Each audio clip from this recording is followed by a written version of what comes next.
অনেক দিন ধরে মুসলমানরা অবরোধ করে রেখেছে জেরুজালেম শহর, পবিত্র মসজিদুল আকসার নগরী। অবরোধে ক্লান্ত হয়ে শহরের নেতারা অবশেষে সিদ্ধান্ত নিলেন আত্মসমর্পণ করবেন, তবে এক শর্তে। মুসলিম খলিফা উমর ইবনুল খাত্তাব রাদিয়াল্লাহু আনহু নিজে উপস্থিত থেকে নিরাপত্তার অঙ্গীকার করবেন। শহরের চাবি তুলে দেওয়া হবে শুধু তার হাতেই।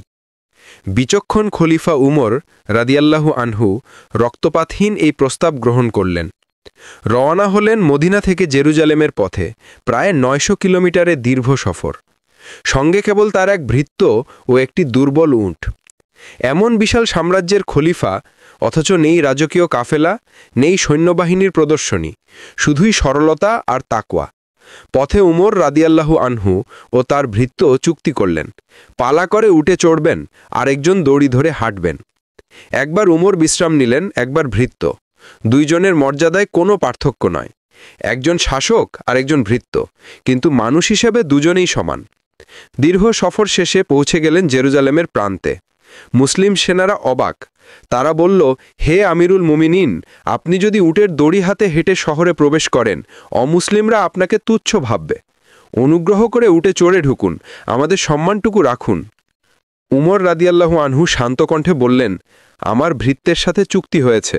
সে হেঁটে এলো, আমি বিশ্রাম নিলাম। এখন আমার হাঁটার পালা। যদি আমি এই চুক্তি ভঙ্গ করি, তবে এক ভৃত্যের সাথে বেইনসাফি হবে।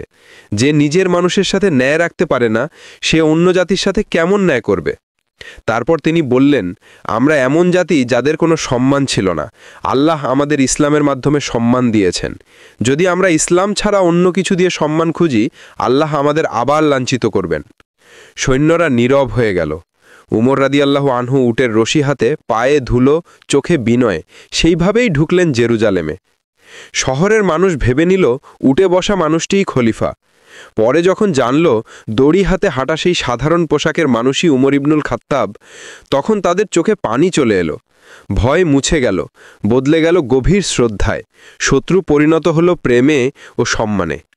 শেষ পর্যন্ত উমর রাদিয়াল্লাহু আনহু প্রমাণ করে দিলেন, সম্মান রাজসিংহাসনে নয়, নয় ধনসম্পদে। সম্মান আসে আল্লাহর আদেশ মানার মধ্য দিয়ে, ইসলামের সত্যকে নিজের জীবনে বাস্তবায়ন করার মধ্য দিয়ে। যে আল্লাহর জন্য বিনয়ী হয়, আল্লাহ তাকেই সবার উপরে তুলে দেন। আর যে মানুষকে খুশি করতে গিয়ে আল্লাহকে ভুলে যায়, আল্লাহ তাকে অপমান আর অভাবে নিমজ্জিত করে দেন। চলুন আমরা উমর রাদিয়াল্লাহু আনহু এর শিক্ষা থেকে শিখি। সত্যিকার সম্মান আসে কেবল খাঁটি ইসলাম মানার মাধ্যমেই। যে আল্লাহর জন্য মাথা নত করে, আল্লাহ তাকে সবার উপরে তুলে দেন।